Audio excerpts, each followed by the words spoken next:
We've got two problems here. We have a corner window that we need to put curtains on, and we need it done in a hurry. So today we're going to show you how we use the IKEA curtain system to get it done without breaking the bank. Stick with us.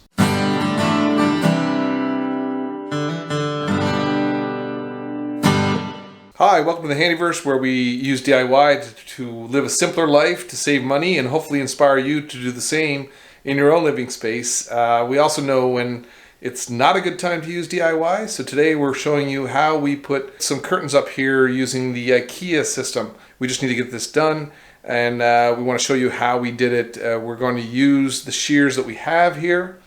We're going to keep those, but we bought a curtain and we bought a rod set from IKEA, and we're going to put that up today. The tricky part about this is that it is a corner window, so we need to run the rods to the corner, and we're going to open them up to either side and using tie backs here, and hopefully that looks okay, but we're not really sure how to do it, so we're going to try it out and see what happens. So this is what we're using for the project. We bought the curtain itself. It is a set for a straight window. It is the Ritva. That's the only one I'm going to try to pronounce out of these. The rest I'll put in a link in the description down below, and I'll list them out there if you're looking to do the same thing. We have 4 rods because we're doing a double rod setup. We'll need 2 for each window.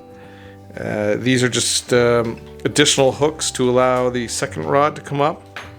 We use 4 of these, and these ones I've already assembled as I was testing in the corner. The corner is going to meet like that, so we're limited to how close we can get, but that's what we have to work with. So you'll need, note that these here do not come with the extra hook, which is why we got these. We're going to use the short side out to save space in the corner.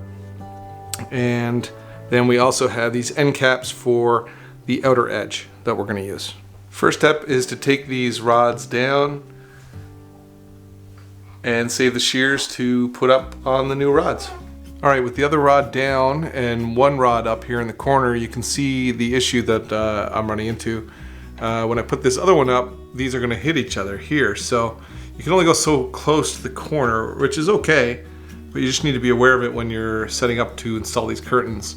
The other thing I ran into was I put a spacer in here when I put this bracket on, and I was going under the assumption that these were level, but they're not. So luckily I left a little gap here, and the reason for that is there's a cover that goes over the bracket, and I left that so I could snap it over it.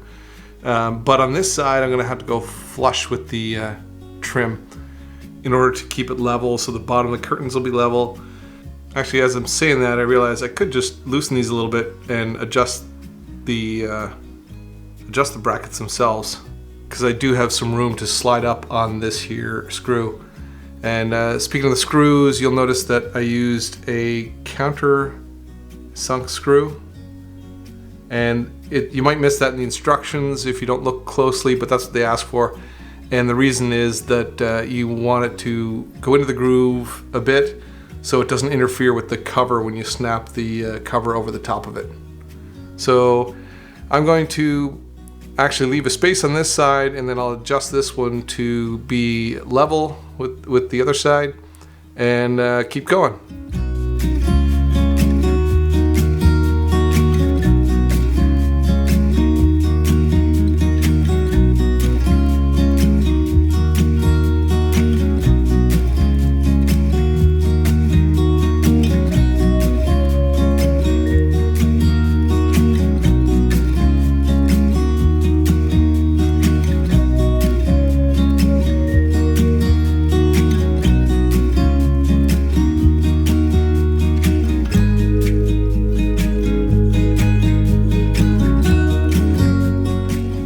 Alright, with those brackets up, I put the rods in, and you can see I've done a few things to them. It was a little bit more complicated than I thought because of the corner, and also these rods, they don't lock in place. I thought they were twist lock, but they're not. So what I did was just put a piece of Scotch tape around it at that seam to hold it in place so it doesn't move when the curtain's on there.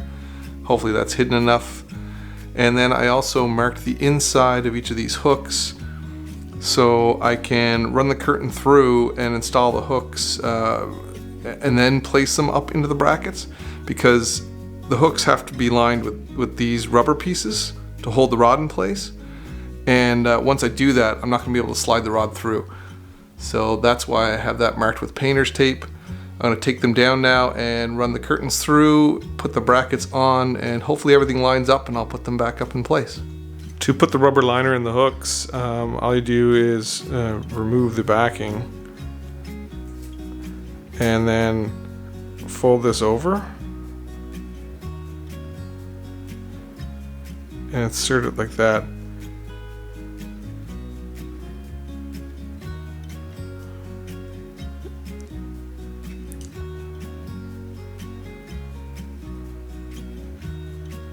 Push it in as far as you can along the edge and just tighten it up.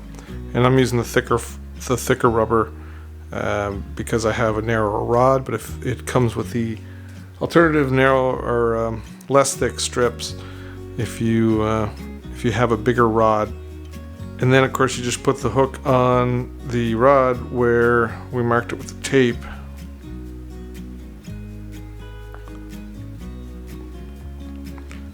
And we're going to put the curtain on it and then hang it back up.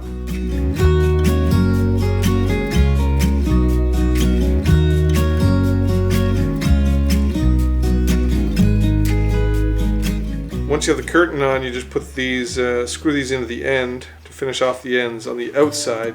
Obviously you're not going to do that in the middle because the rods come too close to one another to put it on. But this will keep the curtain from falling off the end.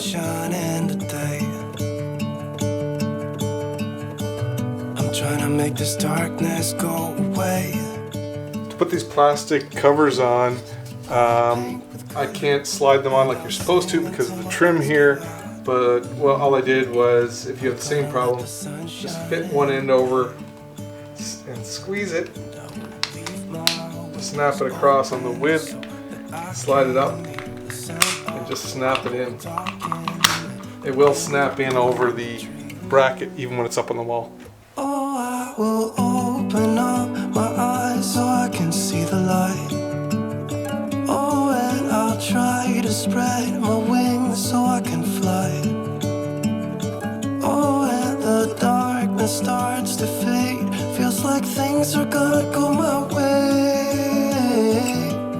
I'm gonna let the sun shine in the day. I'm gonna let the past be filled with smoke. With all of that done, the only thing left is to put the holdbacks in place. However, I have no idea how these are supposed to go. This is what came with it. It's basically 2 fabric strips that you're supposed to use to hold back the curtains, but there's no instructions on how to use it. I checked with Suzanne. She's not sure either. It just kind of bunches them and holds them, but not back. So if you know how these are supposed to go, please let us know down in the comments below. And I thought it would be simple, but it's not. We're probably just going to end up putting in a couple of hooks to hold the curtains back, and that's how we're going to do it. So if you like this and you like IKEA stuff, you like trying to get things done on a budget using IKEA, check out our video on IKEA RibaFrame and how we made our own hook to put that up on the wall, and we'll see you in the next video.